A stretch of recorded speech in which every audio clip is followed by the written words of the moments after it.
पाकिस्तान की एंट्री का भी दावा कर दिया गया। खबरों के मुताबिक पाकिस्तान इस जंग में इजराइल और अमेरिका की मदद कर रहा है।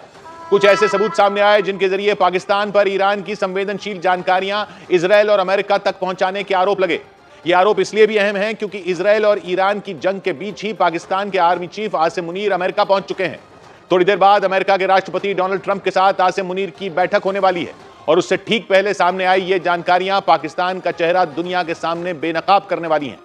माना जा रहा है कि बीते 5 दिन में ईरान पर हुए इजराइल के कई बड़े हमलों के पीछे पाकिस्तान की भी भूमिका रही और इसे साबित करने के लिए फ्लाइट रेडार 24 नाम की वेबसाइट का एक स्क्रीनशॉट भी डाला गया। किसी भी देश के एयर स्पेस में उड़ रहे विमानों की लाइव ट्रैकिंग करने वाली इस वेबसाइट में अमेरिकी वायुसेना का एक विमान भी दिखा।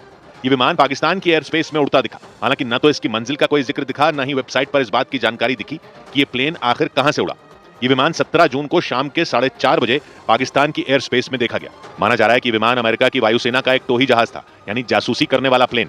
इसमें लगे रेडार और कैमरे सिर्फ संवेदनशील जगहों की तस्वीरें और जानकारियां जुटाते हैं। माना जा रहा है कि अमेरिकी वायुसेना के ऐसे कई जासूसी करने वाले एयरक्राफ्ट पाकिस्तान की एयर स्पेस का धड़ल्ले से इस्तेमाल कर कई वजह मानी जा रही है, जिनमें एक वजह नूर खान एयरबेस भी है, जो पाकिस्तान के रावलपिंडी के चकलाला में है।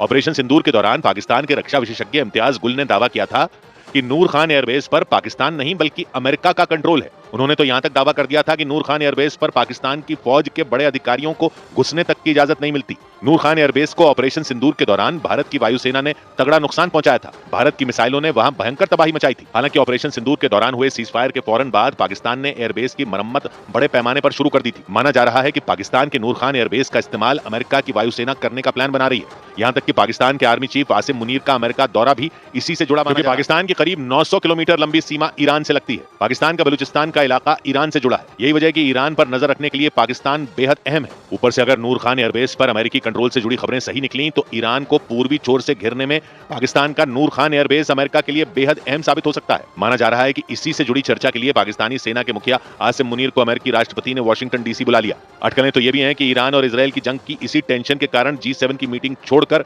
डोनाल्ड ट्रंप अमेरिका लौट आए, जहां आसिम मुनीर से उनकी मुलाकात की। ऑपरेशन सिंदूर को बमुश्किल 1 महीना ही बीता है। महज 1 महीने पहले पाकिस्तान इस्लामी देशों के नाम पर ईरान से मदद मांग रहा था। ईरान के supreme leader Ayatollah Ali Khamenei से शहबाज शरीफ की मुलाकात की तस्वीरें भी सामने आई थी। हालांकि उस वक्त भी ईरान में पाकिस्तान की जबरदस्त वजियत हुई थी। उस वक्त खामनेई के सामने पहुंचे शहबाज शरीफ के जूते तक उतरवा दिए गए थे। जबकि मुलाकात की जो तस्वीरें सामने आई थी उनमें शहबाज शरीफ के अलावा हॉल में मौजूद हर शख्स के पांव में जूते साफ दिख रहे थे। खामनेई से शहबाज की मुलाकात को अभी 1 महीना भी नहीं बीता और ईरान के खिलाफ जंग में पाकिस्तान के शामिल होने की खबरें भी आ गई। इसीलिए माना जा रहा है कि पाकिस्तान का यह यू टर्न इस्लामी देशों को एकजुट करने वाले उसके प्रोपेगेंडा की पोल खोलने वाला है।